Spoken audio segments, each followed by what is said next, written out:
هل من خلقك شيء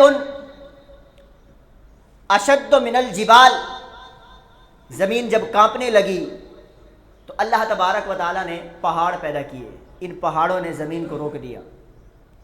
عرض کیا گیا مولا هل من خلقك شيء اشد من الجبال، کیا کوئی ایسی شے بھی ہے کہ ایسی طاقتور چیز بھی ہے کہ جو ان پہاڑوں سے بھی زیادہ طاقتور ہو؟ تو اللہ تبارک و تعالیٰ نے فرمایا ان پہاڑوں سے جو طاقتور زیادہ چیز ہے، فرمایا الحدید، وہ لوہا ہے، لوہا ان پتھروں کو جب مارا جائے تو پتھر لوہے سے ٹوٹ جاتے ہیں، ریزہ ریزہ ہو جاتے ہیں۔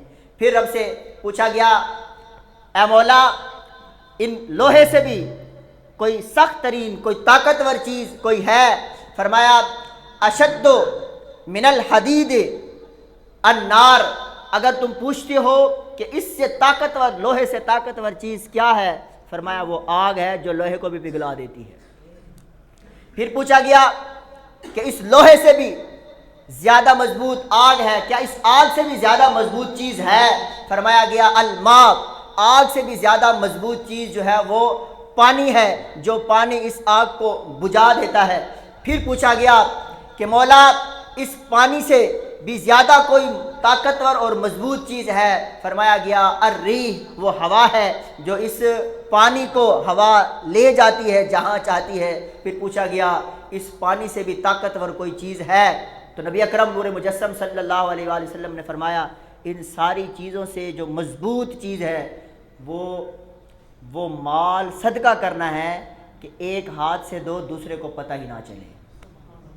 فرمایا اس کی طاقت اتنی ہے کہ اللہ تبارک و تعالیٰ کے غضب کو، اللہ تبارک و تعالیٰ کے جلال کو وہ صدقہ جو چھپا کے دیا جاتا ہے، فرمایا اس کی طاقت بہت زیادہ ہے جو کل قیامت کے دن رب تبارک و تعالیٰ کے جلال اور غضب کو ٹھنڈا کر دے گی۔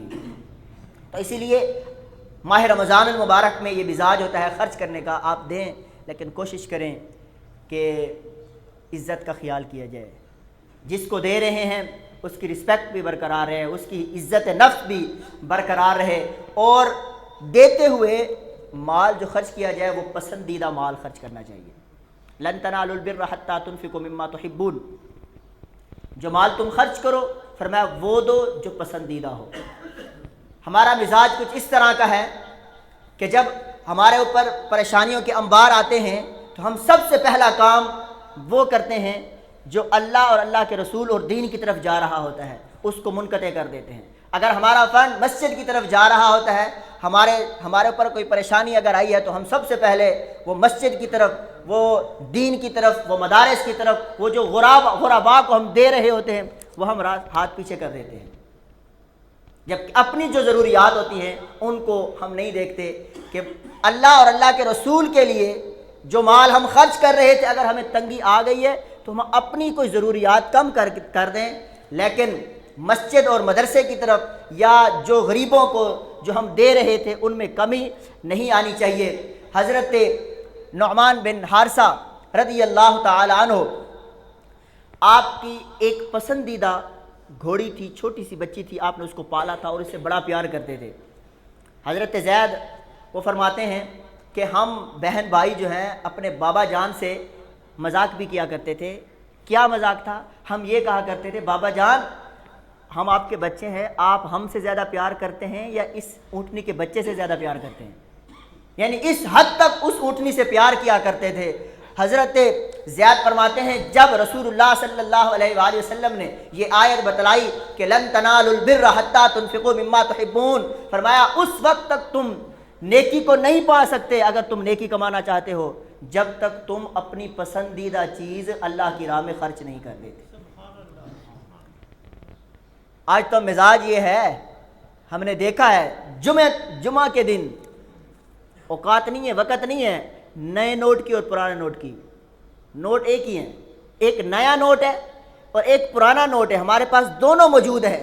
جب ہم جیب سے نکالتے ہیں تو یارو اتنا مزاج ہمارے گر چکے ہیں، اللہ کی راہ میں جو جھولی یا جو چندہ لینے کے لیے ہم جا رہے ہوتے ہیں تو وہ ہم پرانا نوٹ ڈالتے ہیں۔ کیسا مزاج ہمارا گر چکا ہے۔ نیا نوٹ حالانکہ دونوں کی قیمت میں کوئی فرق نہیں ہے، یہ ہماری طبیعت ہے، ہمارا مزاج خراب ہو چکا ہے کہ ہم نے اللہ کی راہ میں وہ چیز دینی ہے جو کم ہو، جس کی وقت ہمارے نزدیک نہ ہو۔ ہم اپنے بچوں کو، اپنے رشتہ داروں کو جو چیز دیتے ہیں، جو عیدی دیتے ہیں، کوشش ہوتی ہے نئے نوٹ دیے جائیں، صاف ستھری چیز دی جائے۔ تو لن تنالوا البر حتى تنفقوا مما تحبون۔ ایک صحابی ہے حضرت ابو دحدہ رضی اللہ تعالیٰ عنہ، حضور سے والہانہ پیار کرنے والے اور حضور سے عشق کرنے والے۔ ان کا ایک باغ تھا جس کے درخت 600 تھے۔ کتنے تھے؟ 600 درخت ان کے کھجور کے تھے۔ انہوں نے 2 آیتیں سنی تھی۔ ایک آیت یہی لن تنالوا البر حتى تنفقوا مما تحبون، پسندیدہ، ان کا اور کچھ نہیں تھا، یہی تھا، یہی ان کو مال پسند ہے، اسی کے اندر ہی رہتے تھے۔ ایک ہی آیت یہ سنی، دوسری آیت انہوں نے سنی من ذا الذی یقرض اللہ قرضا حسنا، ہے کوئی جو اللہ کو قرض حسنا دے؟ اللہ اکبر۔ جب یہ آیت سنی نا تو حضور کی بارگاہ میں دوڑے دوڑے آگے عرض کرتے ہیں یا رسول اللہ، کیا رب نے یہ کہا ہے کہ مجھے قرضہ دو؟ وہ تو بے نیاز ہے، اس کو قرضوں کی کیا ضرورت ہے؟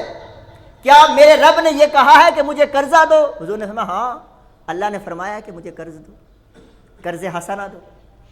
ہمیں تم 1 دو گے تو 1 کے بدلے میں 10 ملیں گی تمہیں۔ من جاء بالحسنۃ فلہ عشر امثالھا۔ حضرت ابو دردہ دحدہ عرض کرتے ہیں یا رسول اللہ صلی اللہ علیہ وسلم میرے ساتھ تشریف لے آئیں۔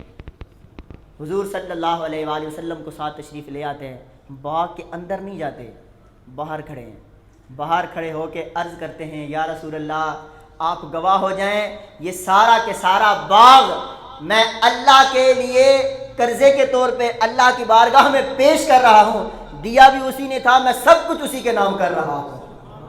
یہ دے کر اس کے ملک کر کے، اب سنیے، باغ کے اندر نہیں گئے، باغ کے باہر کھڑے ہیں، باہر کھڑ کے کہتے ہیں یا امت دحدہ اخرجی، اے دحدہ کی ماں باہر آ جا، اب یہ باغ ہمارا نہیں ہے، اس باغ کو دین کے لیے، اللہ اور اللہ کے رسول کے لیے میں نے وقف کر دیا ہے، میرا پسندیدہ مال یہی تھا، یہ میں نے اللہ کے راہ میں خرچ کر دیا ہے، اب اس میں ملکیت ہماری نہیں ہے، تو اخرجی، تو باہر نکلا۔